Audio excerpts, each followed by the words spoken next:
Bonjour, soyez les bienvenus dans la semaine de l'écho. Le casse-tête budgétaire en France. Après 8 jours de travail dans l'hémicycle, les députés ont suspendu l'examen de la partie recettes jusqu'à mardi prochain. Entre avalanche d'amendements, compromis et concessions, ce projet de budget a des allures d'assemblage hétéroclite. Reflet de la crise politique, ce texte parviendra-t-il à être voté et surtout permettra-t-il de fixer un cap tout en rétablissant les finances publiques ? Une équation à multiples inconnus, et bien pour tenter de la résoudre, j'ai le plaisir d'accueillir Clara Léonard. Bonjour. Bonjour. Vous êtes docteur en économie, spécialiste de la dette publique et cofondatrice de l'Institut Avant-Garde, un think tank qui travaille sur les enjeux économiques, sociaux et écologiques. Gérard Beckerman, bonjour. Bonjour. Vous êtes président de l'Association française de l'épargne et de retraite, l'AFER. Vous représentez 750 000 adhérents à des produits d'assurance vie. Et si j'ai bien compris, vous êtes farouchement opposé à la création de l'impôt sur la fortune improductive, mais pas que. En face de vous, Malo Bourrel-Végère, directeur des affaires publiques d'Impact France, mouvement de plus de 30 000 entreprises françaises qui s'efforcent de placer l'impact écologique et social au cœur de leur modèle économique. Bonjour à vous. Bonjour. Et Laurent Vronsky, bonjour. Bonjour à tous. Vous êtes directeur général du fabricant de compresseurs Hervor et secrétaire général du mouvement d'entreprise Croissance Plus. Les débats sur le budget reprendront ce mercredi à l'Assemblée nationale. Jusqu'à présent, ils se sont concentrés sur l'effort à réclamer aux plus riches et aux entreprises. Certaines mesures visent à soutenir le pouvoir d'achat des salariés, d'autres à alourdir la taxation des hauts revenus et des grandes entreprises. Les précisions de nos confrères de France 2. Travailler plus pour gagner plus. Dans ce restaurant, la plupart des salariés enchaînent les heures supplémentaires. Alors, la défiscalisation totale de ces heures. Pour cet employé, cela va dans le bon sens pour son pouvoir d'achat. Si on gagne plus, on peut consommer plus, donc on peut faire davantage de sorties, se faire un petit restaurant, pourquoi pas, ça change. Hein. Pour une fois, on se mettra les pieds sous la table. Autre bonne nouvelle pour cette serveuse à mi-temps, les pourboires resteront bien défiscalisés. Pour une fois, ils ont réfléchi un peu, ils ont ouvert leur cerveau, c'est très bien. Bravo à eux. Voilà, tout ce que je peux dire pour une fois. Plus d'argent dans le porte-monnaie et des impôts qui n'augmenteront pas pour 200 000 foyers. Le gel du barème de l'impôt a été rejeté. Il suffit d'une petite augmentation pour qu'on passe à une autre tranche et donc on paye beaucoup plus. Et c'est plus à payer et c'est pas toujours facile. À ce stade des discussions à l'Assemblée, des gagnants donc, mais à l'inverse, des perdants, les plus aisés.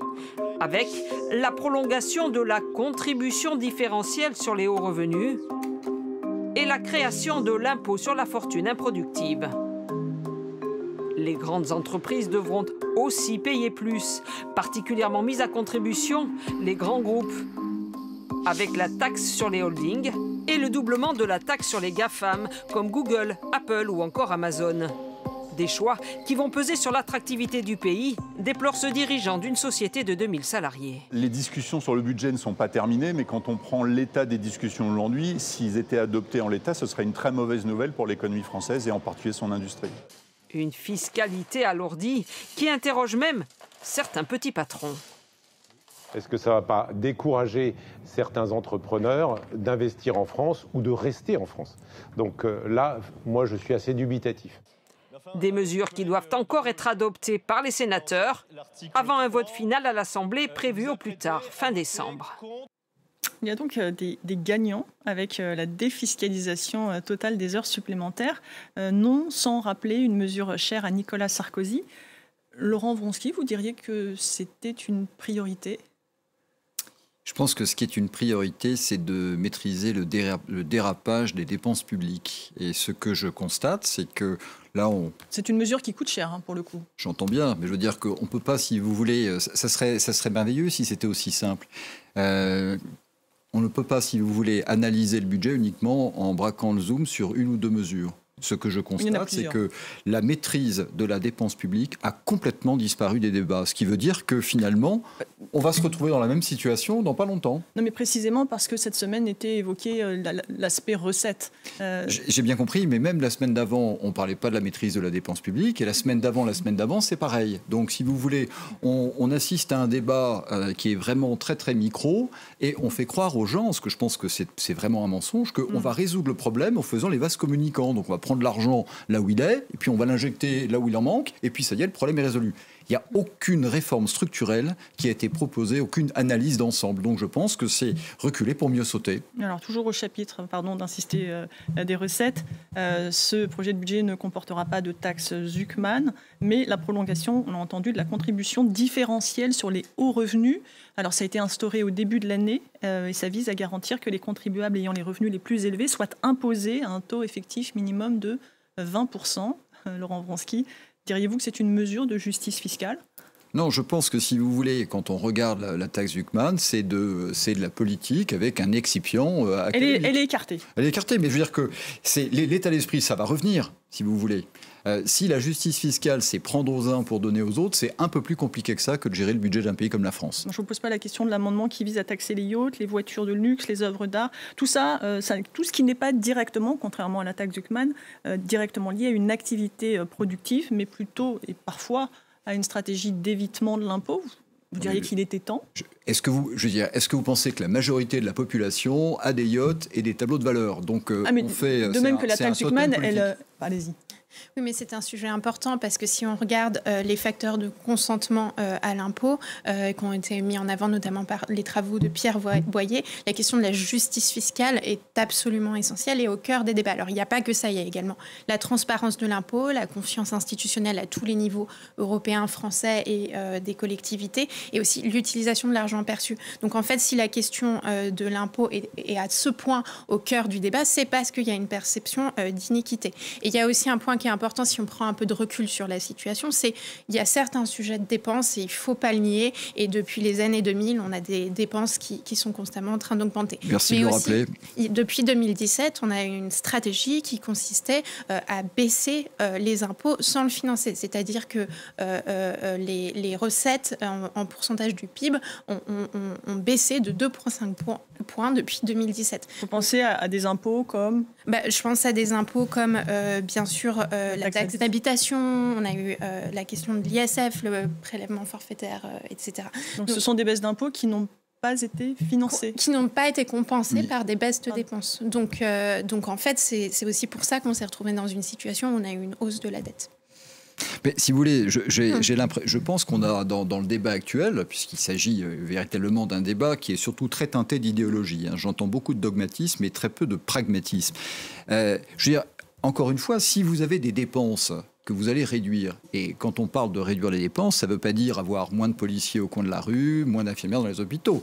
On parle de l'efficacité de la dépense publique, et Dieu sait qu'elle est inefficace. Quand madame parle du consentement à l'impôt, elle a parfaitement raison, mais aussi pour beaucoup de gens, il y a beaucoup de gens qui se rendent compte qu'il y en a qui travaillent, qui sont très imposés sur le fruit de leur travail, il y en a qui ne travaillent pas comme ils devraient travailler et bénéficient d'aide, et ils considèrent aussi que là, il y a une forme d'injustice par rapport à ça. Donc c'est beaucoup plus compliqué, si vous voulez, que de dire, voilà, alors il y a des gens qui ont des yachts et comme ils ont les moyens de se payer des conseils fiscaux très pointus, ils vont pouvoir les abriter. C'est beaucoup plus compliqué que ça et je pense qu'on assiste plus à un débat politique et idéologique qu'à un débat économique, alors que la question est essentiellement économique. Je vais un petit peu rejoindre ce que vous dites. Effectivement, on est dans une situation politique qu'on sait qui est très compliquée. Il y a des grands débats, des grandes discussions à avoir qui auront sans le doute qu'on devrait prendre aujourd'hui. Et puis il y a un gouvernement qui n'a pas de majorité et qui doit aussi compter avec le Parti socialiste s'il veut tenter de faire passer ce budget. Et exactement, et on a quand même un enjeu aujourd'hui d'adopter un budget qui soit cohérent. Les entreprises demandent quand même d'avoir de la stabilité, de la prévisibilité. Ce qu'on constate, et je vous rejoins là-dessus, c'est qu'aujourd'hui, le débat budgétaire, il manque clairement de clarté, il manque véritablement de vision réelle et de pragmatisme. Aujourd'hui, on voit des amendements, vous en avez cité certains, des dispositions qui ont été adoptées, sur des compromis successifs qui sont toutes et tous différents. Aujourd'hui, on a un budget, en tout cas un budget qui est en train de se construire, qui n'a pas vraiment de colonne vertébrale, tant et si bien qu'en l'espace de quelques jours, en réalité, on va passer de dispositions, par exemple, de baisse d'impôt de production sur la CVAE à la suppression qui est passée, je crois, hier ou avant-hier de la C3S sur les entreprises. Bon, c'est un petit peu technique. C'est un peu technique, effectivement, mais c'est vrai qu'on a l'impression que chacun y va de sa proposition et on a du mal à suivre, et dans le même temps, on va avoir des surtaxes sur les entreprises. Donc, effectivement, il y a quand même globalement un manque de clarté évident sur les discussions qui ont lieu aujourd'hui sur le budget. Et pour les entreprises, c'est un brouillard complet en réalité. Aujourd'hui, on a globalement sur ce budget, mais en réalité, besoin d'un cap sur 1 an, sur 3 ans, sur 5 ans pour les boîtes, pour que les entreprises puissent se projeter et répondre aussi aux problématiques qui sont les nôtres, c'est-à-dire notamment le sujet bien sûr de la réduction des contraintes sur les finances publiques, mais aussi le sujet d'investir massivement dans des filières industrielles d'aujourd'hui et qui doivent être des filières industrielles d'avenir, symbole de notre résilience présente et future.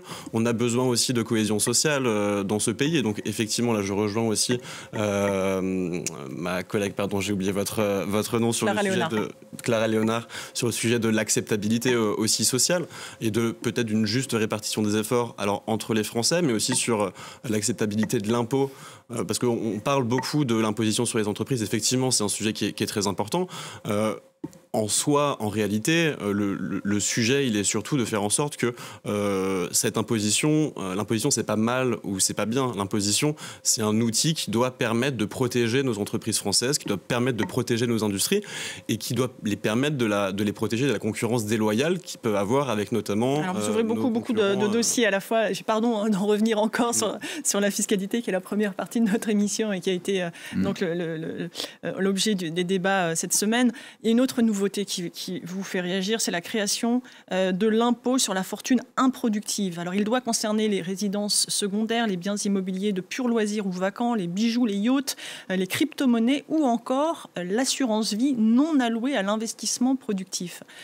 Gérard Beckerman, concrètement, de quoi s'agit-il et en quoi cela vous chagrine ? Mais concrètement, il s'agit de beaucoup de bêtises. Ce projet de loi, c'est un projet qui est incompréhensible. Vous savez, on est passé de l'immobilier à l'improductivité. Ça fait 2 I. Moi, je rajouterais un 3e I. C'est le caractère totalement invraisemblable de ce projet de loi. Pourquoi ? Parce que c'est mensonger que de dire que l'assurance vie ne profite pas à l'entreprise et que l'assurance vie ne profite pas aux États. Alors peut-être préciser, excusez-moi, juste une parenthèse, que l'assurance vie, c'est un produit d'épargne qui est particulièrement populaire. Ça concerne un peu plus de 40% des ménages français. Ça permet de se constituer donc un patrimoine à long terme de 2 façons, soit en plaçant dans des actions. Fonds généraux, les fonds généraux ou les unités de compte. Alors peut-être préciser, ou alors des obligations qui sont des titres de propriété sur de la dette d'entreprise ou d'État. Non, en assurance vie, vous avez 2 jambes. La première jambe, c'est la sécurité, la garantie. C'est ce qu'on appelle les fonds généraux. C'est ça. Et c'est là où le projet de loi est totalement absurde. C'est une iniquité. Pourquoi ? Parce que l'assurance vie, aujourd'hui, elle finance pour 620 milliards les entreprises et l'assurance vie, elle finance pour 590 milliards les obligations d'État. Est-ce qu'on est en train de dire que l'assurance vie, eh bien, il faut la taxer? Taxons les hôpitaux, taxons la sécurité, taxons la défense, taxons les aléas de la vie. Précisons que c'est peut-être aussi l'une des raisons du succès de l'assurance vie, c'est qu'elle bénéficie, qu'elle a une fiscalité avantageuse, à la fois au moment de la transmission ou bien parce qu'elle permet de profiter d'un abattement sur les plus-values générées après 8 ans de détention. Non, mais il faut voir le caractère pernicieux de ce projet. Il est pernicieux parce que si on le met en place, cela voudra dire qu'on va favoriser les actions, la bourse, les unités de compte. C'est-à-dire on va demander à 12 millions de Français qui ont travaillé toute une vie pour mettre des économies de côté, on va leur dire, eh bien à partir d'aujourd'hui, on va taxer votre assurance vie. C'est absolument irresponsable à l'égard des assureurs parce que qu'est-ce qui va se passer ? Eh bien, les ménages, les épargnants vont commencer à procéder à des retraits de leur épargne en assurance vie. Cela va créer des problèmes pour les compagnies d'assurance qui devront faire face à ces retraits et cela va poser des problèmes également aux assurés eux-mêmes. Mais on voit bien, que la position du gouvernement, elle est d'essayer par tous les moyens de trouver des recettes en évitant justement de taxer le patrimoine productif. Il y a quand même une évolution, vous le reconnaissez. On n'est plus dans la taxe du plan. Je ne le reconnais pas du tout, puisqu'en l'occurrence, il s'agit de taxer au nom d'un patrimoine improductif, le seul patrimoine qui soit le plus productif. La seule chose qui soit improductive, c'est ce projet de loi. Malou Bourrel ou Clara Léonard, comment vous analysez ces mesures? C'est quoi? C'est un gage donné à la gauche? Ce sont de vraies mesures, selon vous, de justice fiscale dans, on l'a dit, un contexte budgétaire particulièrement tendu? En fait, moi, je pense que le vrai problème, c'est qu'il faut qu'on prenne un peu de hauteur par rapport à tous ces débats où on va discuter mesure par mesure et qu'on se pose la question dans le mauvais sens. Ça a été largement souligné. Mais on voit bien que dès qu'on essaye de trouver de l'argent, ça pose problème. En effet, mais c'est parce qu'on ne sait pas pourquoi on veut trouver de l'argent et on ne sait pas quel est notre projet de société. Et en fait, au lieu de se dire... Quels sont nos objectifs? Est-ce qu'on veut financer la transition écologique? Est-ce qu'on veut financer la défense? Est-ce qu'on veut financer les technologies d'avenir? Est-ce qu'on veut maintenir notre état social? Et ensuite se demander quelles sont les mesures les plus adaptées pour ces types d'objectifs. Par exemple, pour la transition écologique, il faut reconnaître les spécificités de ces investissements. C'est des investissements qui sont en grande partie non productifs. C'est pour ça que la question de l'imposition se pose, parce qu'on ne peut pas juste se reposer sur des investissements. C'est improductif de financer une entreprise? Je parle des investissements de transition écologique. Ça a été chiffré par le rapport Pisani-Ferry-Mahfouz à 66 milliards d'euros par an. Qui a été enterré d'ailleurs, ce rapport. Exactement, on n'en parle pas assez. Pourtant, c'est le grand enjeu aujourd'hui. Si on parle juste de la situation budgétaire, il y a plein d'autres conséquences qui sont bien plus graves que juste les questions budgétaires. En fait, chaque année, quand on retarde ces investissements, on accumule des dommages futurs et des pertes futures. Et ça pourrait peser sur la soutenabilité de la dette. Donc, ce que je veux dire, c'est que je suis frappée de voir à quel point on est dans des débats de comptes d'apothicaires sur telle mesure, tant de millions, milliards ici, etc., au lieu de se demander d'abord qu'est-ce qu'on cherche à faire. Je ne savais pas qu'il y avait 32 millions d'apothicaires en France. Il y a 32 millions de détenteurs de contrats d'assurance vie qui ne reçoivent pas de subventions. Je pense qu'elle parlait du débat budgétaire. Je parlais du débat budgétaire. En général, elle ne s'en prenait pas précisément aux épargnants. Oui, mais vous parlez de justice. Moi, je pense plutôt que ce projet, il s'inspire d'une vengeance sociale et non pas d'une justice fiscale. Elle n'est pas là, la justice fiscale. C'est une vengeance. Je pense qu'il faut aussi prendre au sérieux les questions d'acceptabilité parce que, en fait, ce qu'on voit, c'est qu'il y a eu quand même des grands mouvements sociaux récemment. On a eu les Gilets jaunes, on a eu des grandes manifestations. Qui ont un coût, d'ailleurs. Qui ont un coût qui est très important. Alors ça, j'aimerais revenir là-dessus, mais quand on parle de coûts pour les entreprises, pour l'État, etc., il faut regarder ce qui se passe du côté des taux d'intérêt. Et ce qu'on voit du côté des taux des marchés, c'est que, en fait, ce qui a vraiment mené à une hausse des taux d'intérêt en France, c'est le chaos politique, c'est la dissolution. C'est beaucoup plus que les questions de révision, de prévision, de déficit. Donc ça vous coûte et ça coûte à l'État aussi. Donc on ne peut pas ignorer ces questions de justice sociale. Alors, moi, je suis ravi que vous parliez d'acceptation par rapport à l'impôt. Mais il faut aussi savoir, donc moi, je rencontre des chefs d'entreprise tous les jours, de par mon métier, puisque je suis industriel, de par mes fonctions au niveau de Croissance Plus. Eh bien aujourd'hui, si vous voulez, je pense qu'on rentre dans des eaux extrêmement dangereuses. C'est-à-dire que vous avez énormément de chefs d'entreprise. Il faut savoir que la moyenne d'âge des chefs d'entreprise, elle est plus près des 60 que des 25, qui commencent à être absolument excédés et qui baissent les bras et qui considèrent que chaque année ou tous les 5 ans, c'est toujours sur eux qu'on fait reposer, si vous voulez, le poids de l'impôt. Ils ne sont pas les seuls à le payer. Mais clairement, si vous voulez, aujourd'hui, vous avez une contribution qui est très importante. Maintenant, quand vous parlez d'investissement, madame, vous avez 1000 fois raison. Mais quand un pays est aujourd'hui contraint de faire de la dette pour payer ses fins de mois et qu'il n'a plus de latitude pour justement investir dans l'éducation, dans l'intelligence artificielle, dans la transition énergétique, dans tous les grands défis d'aujourd'hui. Et il faut savoir qu'aujourd'hui, on est à la croisée des chemins. C'est-à-dire qu'on n'a jamais eu, à mon sens, autant de défis relevés. Autant de défis en même temps, qui sont des défis majeurs. C'est ça le problème. C'est que la question budgétaire, c'est pas, si vous voulez, de faire des comptes d'apothicaire, comme vous avez dit, c'est que si aujourd'hui le pays perd sa latitude, on va se retrouver à la traîne du peloton. Je ne dis pas qu'il ne faut pas réduire les dépenses, encore une fois, et je ne dis pas non plus que je pense que c'est irréaliste de se dire qu'il n'y aura pas de hausse d'impôts dans la situation justement budgétaire dans laquelle on est, et aussi une part de dette. Parce que, en fait, quand vous dites qu'on est dans une situation catastrophique, si on regarde... Vous m'avez entendu dire ça ? Vous avez évoqué la situation dans laquelle nous nous trouvons. Oui, mais je n'ai pas dit catastrophique. Alors, pardon, pas catastrophique, mais... Nuance. Non, vous me prêtez des mots qui ne sont pas les miens. J'ai Voilà, dit qu'on était à la croisée des chemins sur des investissements qui sont nécessaires pour assurer le futur avec l'IA et la transition. Bien sûr, mais comment est-ce qu'on peut faire ces investissements sans considérer tous les outils qu'on a? Moi, je pense qu'il n'y a pas une seule solution miracle où on va tout mettre sur les entreprises, tout mettre sur les milliardaires, tout mettre sur l'État social, etc., pour financer la transition. Il faut juste avoir un débat équilibré sur le sujet et qui ne soit pas complètement clivé. Vous avez commencé... Pardon, mais je veux juste revenir sur la situation. Historiquement, vous parliez de la charge de la dette. En fait, on a déjà eu des situations où on avait une dette sur PIB qui était bien plus élevée. Par exemple, dans l'histoire, au XXe siècle, le moment où c'est le plus approché d'une crise de la dette, ça a été en 1926.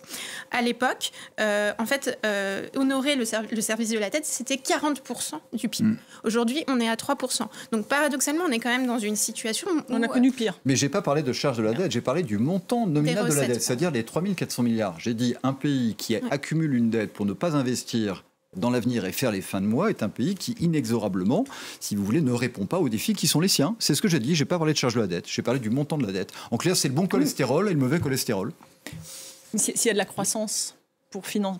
justement... voilà, chère madame, s'il y a de la croissance. Alors, vous avez évoqué l'inquiétude des chefs d'entreprise. J'aimerais qu'on regarde un cas concret, comment elles vivent ces soubresauts budgétaires. À Laval, le patron du groupe Actual suspend la construction de son futur siège social. En cause, selon lui, un climat jugé hostile aux entreprises. Le reportage de nos confrères de France 2. Ce n'est pas un nouveau panneau de signalisation, mais le dernier coup de colère d'un patron. Devant ce carrefour fréquenté à la sortie de Laval, surélevé sur un cadre de bois, le panneau installé sur le site du futur siège social de ce groupe d'intérim dénonce des responsables politiques qui pourraient le contraindre à renoncer au chantier et même délocaliser. Un message qui fait débat auprès de ces Lavallois. C'est peut-être aussi un peu chantage, non? C'est du chantage pour vous? Moi, je pense que c'est un peu ça. Si ça peut créer des emplois, permettre aux gens de trouver du travail, ben c'est dommage de ne pas le faire, quoi. Je comprends que, compte tenu du contexte politique actuel, on puisse être un petit peu réticent à investir. Ces grosses entreprises-là, elles génèrent des millions de bénéfices ou autres.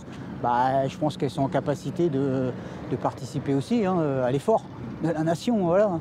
Le patron d'Actual Group n'en est pas resté à ce panneau. Sur les réseaux sociaux, il dénonce notamment le budget en cours d'examen, accusant une fiscalité qui décourage l'initiative et l'investissement, et une fiscalité successorale confiscatoire.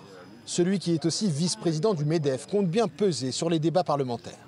Aujourd'hui, ce qui nous manque, évidemment, c'est la visibilité sur ce qui va se passer. Il y a une forme de brouillard et avec des tas de menaces sur l'emploi, sur l'entreprise, sur le développement, sur l'innovation. Et c'est pour ça que j'ai souhaité suspendre en attendant de voir plus clair. Son coup de pression est arrivé aux oreilles des parlementaires. D'accord sur le constat, le député MoDem, Erwan Balanan, interroge la méthode. Les chefs d'entreprise, ils me disent qu'une chose, ils me disent mettez-vous d'accord, trouvez-nous un budget qui nous permette d'avancer, qui nous permette d'avoir de la visibilité. Après, est-ce que ça bloque des chantiers en tant que tel? Je ne crois pas.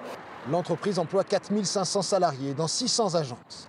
Son nouveau siège social, à quelques centaines de mètres du site actuel, représenterait un investissement de 20 millions d'euros.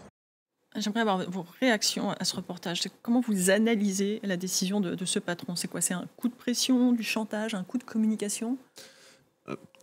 Très clairement, ce qui ressort globalement aujourd'hui des discussions qu'on peut avoir avec différents chefs d'entreprise sur le terrain, en fait, c'est assez clair.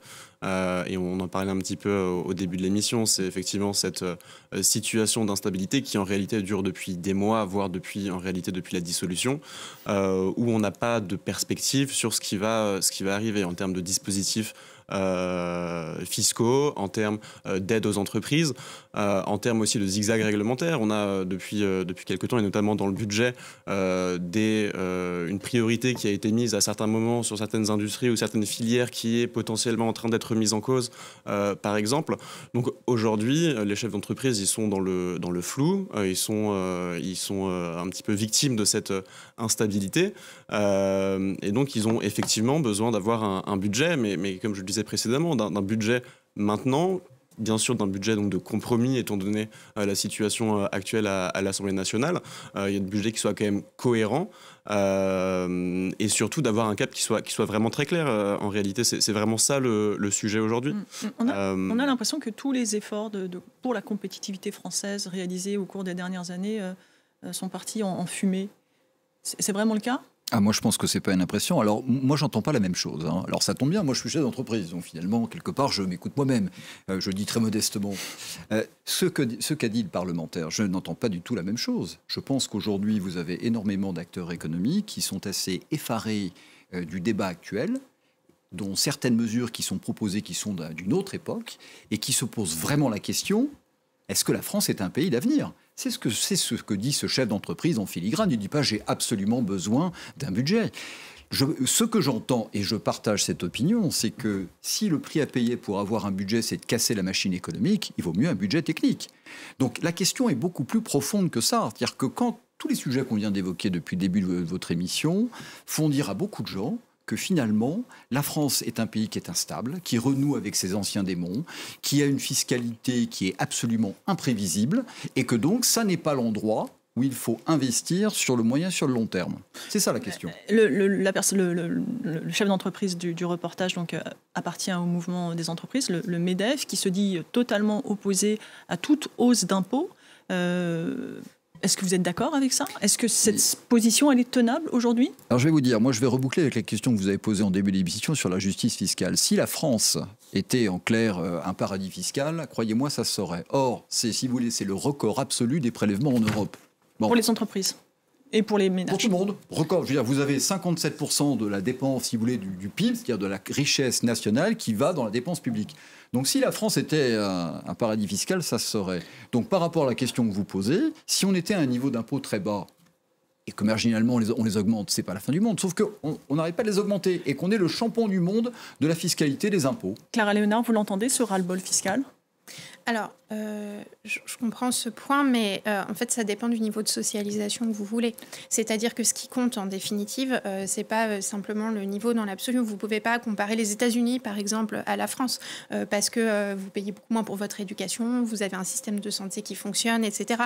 Donc, le vrai sujet, c'est celui-là. C'est pas le niveau d'impôt, c'est quelles sont vos dépenses contraintes, vous, en tant qu'entreprise, en tant que particulier, à la fin du mois. Est-ce que vous payez pour tous ces services publics ? Et les entreprises bénéficient également de l'insertion dans un certain nombre d'infrastructures publiques. J'entends beaucoup d'euphémismes. Le consentement à l'impôt, il est carrément devenu contestation de l'impôt et ça peut poser des problèmes sociaux et politiques majeurs assez rapidement. Et puis, je dirais... regardons les vrais problèmes. Le vrai problème, c'est que nos comptables publics sont hémiplégiques. Ils ne s'intéressent qu'aux recettes. Non, mais c'était parce que c'était le thème de la semaine. Encore une fois, évidemment que la question des dépenses va être abordée. Oui, dans un budget, il faut les deux jambes, comme vous disiez. Il faut un moratoire. J'entends parler de paradis. Moi, je pense plutôt que notre situation relève plutôt d'un enfer fiscal. Donc, il faut un moratoire. Allez-y. Non, peut-être pour rebondir ce que vous disiez, effectivement, je vous rejoins sur le fait sur le fait que en France, on a un volume d'imposition sur les entreprises et sur les particuliers qui est très important. On a aussi un certain nombre d'aides aux entreprises qui représente des sommes aussi assez importantes, qui vient un petit peu compenser. Effectivement, là où je pense qu'il y a aussi quelque chose à faire, c'est sur la lisibilité du système. D'ailleurs, Édouard Philippe, l'ancien Premier ministre, a fait une proposition de New Deal cette semaine. Avec laquelle on est totalement aligné. Expliquez peut-être. Sa proposition, si je schématise très grossièrement, c'est de dire on va baisser les impôts de production à hauteur... Qui pèsent sur les entreprises. Sur les entreprises à hauteur d'environ, je crois que c'est 50 milliards d'euros. Globalement, les impôts de production aujourd'hui en France, on est sur des fourchettes entre 80 et 90 milliards d'euros. Donc ça va plutôt dans le bon sens. Et en compensation, on va supprimer les aides aux entreprises. Vous êtes partant ? Vous dites banco ? Je suis pour la suppression de toutes les aides aux entreprises. Et de tous les impôts ? Laissez-moi finir. Pourquoi ? Parce que si vous voulez, vous créez d'une part des effets d'aubaine. C'est-à-dire que si c'est typiquement administratif, si vous n'êtes pas pile poil dans la case, vous n'y avez pas droit. On a créé toute une catégorie de chasseurs de primes, donc ces sociétés qui se sont créées, qui viennent vous voir et qui vous disent, vous savez, vous avez droit à telle aide, et donc nous, on va prendre 20% de l'aide qu'on va vous obtenir. Donc je suis en faveur de la suppression de toutes les aides.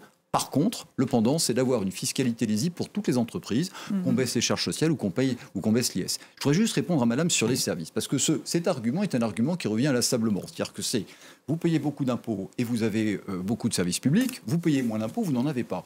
Si nous avions les services publics les plus efficaces et les meilleurs du monde, je dirais oui. Est-ce que les gens qui nous écoutent pensent qu'on a la meilleure éducation, qu'on a la meilleure médecine? Est-ce qu'on pense qu'on a le meilleur système sécuritaire?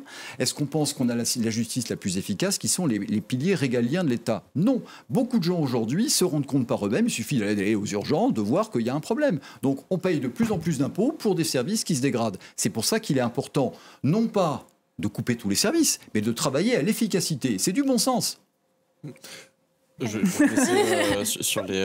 laisser répondre sur les services publics qui effectivement sont quand même des services essentiels pour les entreprises, et quand on est dirigeant d'entreprise, on a besoin que nos salariés aient accès à des services de mobilité, à des services de santé, effectivement. Moi, j'aimerais revenir sur ce que vous disiez sur la suppression totale des aides aux entreprises. Je pense qu'il faut faire les choses de manière intelligente. Il y a quand même toutes les aides aux entreprises, aujourd'hui on est sur un fouillis total. Effectivement, il y a des effets d'aubaine dont vous avez parlé, avec lesquels qui favorisent globalement les entreprises qui ont les moyens d'aller chercher ces aides-là, et notamment les plus grandes par rapport aux PME et aux ETI.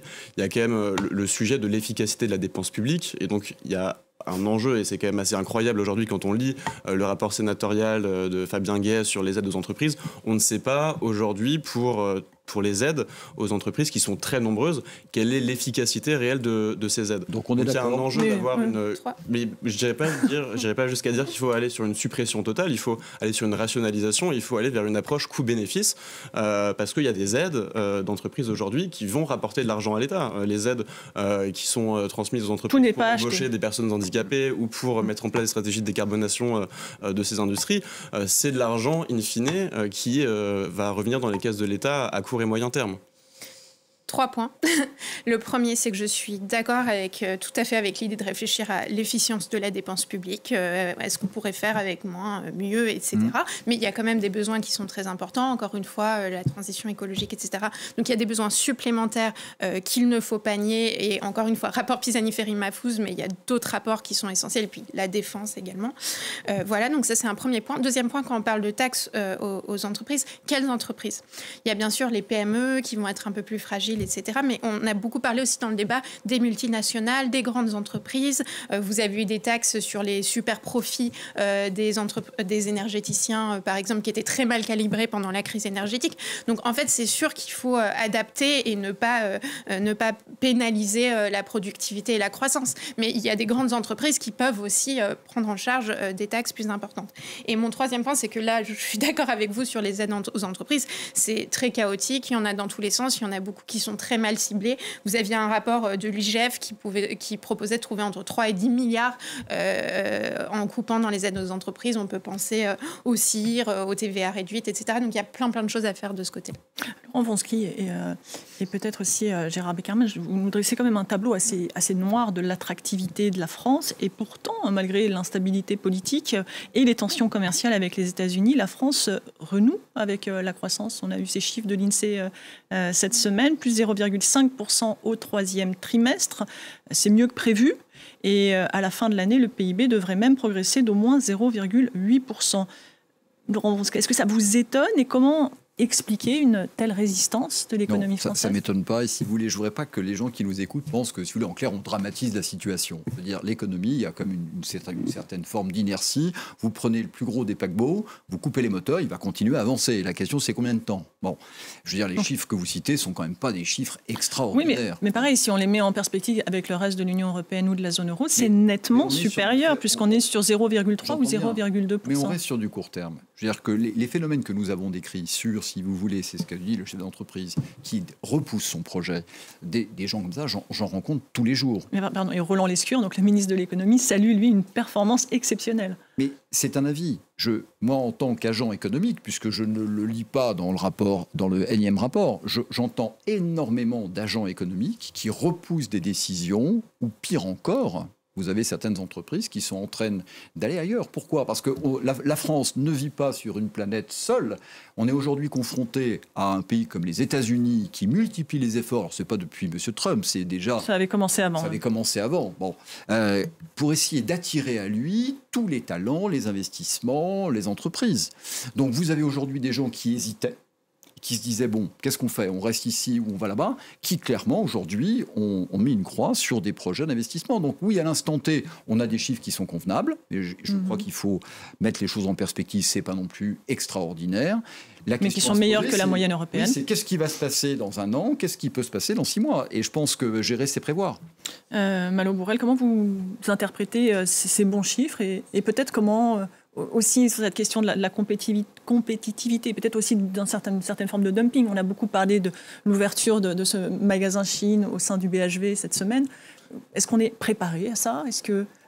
Effectivement, Chine, c'est un bon exemple qui est loin en réalité d'être une caricature pour bon nombre de filières aujourd'hui. Aujourd'hui, on est dans un système économique. On peut parler de la fast fashion et on va prendre un exemple très concret sur le cas de Chine, mais il y en a beaucoup d'autres aussi entreprises de la fast fashion, de l'ultra fast fashion notamment, qui nous provient des pays asiatiques, qui concourent et qui opèrent en Europe sans respecter nos standards sociaux, environnementaux, sanitaires. Aujourd'hui, Chine, pour prendre cet exemple, c'est à peu près 90% des produits qui sont mis à disposition sur leur plateforme qui ne sont pas conformes aux normes européennes. Est-ce que c'est normal ? Nous, on pense que c'est pas normal. Mais est-ce que précisément la loi anti-fast fashion, qui n'est pas encore adoptée vu le contexte politique, mais est-ce que justement c'est pas la preuve que la France peut se doter d'outils anti-dumping ? C'est la preuve. Il faut bien sûr du volontarisme politique pour mettre en œuvre ces mesures. Alors on parle beaucoup en ce moment du fait que que le gouvernement français a lancé une procédure de suspension envers Chine et relancé, on va dire, des contrôles systématiques sur les colis. Effectivement, il faut contrôler. Effectivement, il faut sanctionner le cas échéant. Mais globalement, il y a quand même 2 mesures qui sont essentielles. La première, c'est bien sûr la taxe sur les petits colis. On sait que l'administration Trump aux États-Unis a mis en place une taxe sur les petits colis il y a quelques mois, ce qui a provoqué une arrivée massive de petits colis qui proviennent notamment d'Asie sur le continent européen. Et ça a plutôt bien fonctionné. Donc on a une proposition aujourd'hui dans le PLF, dans le budget, sur ce sujet.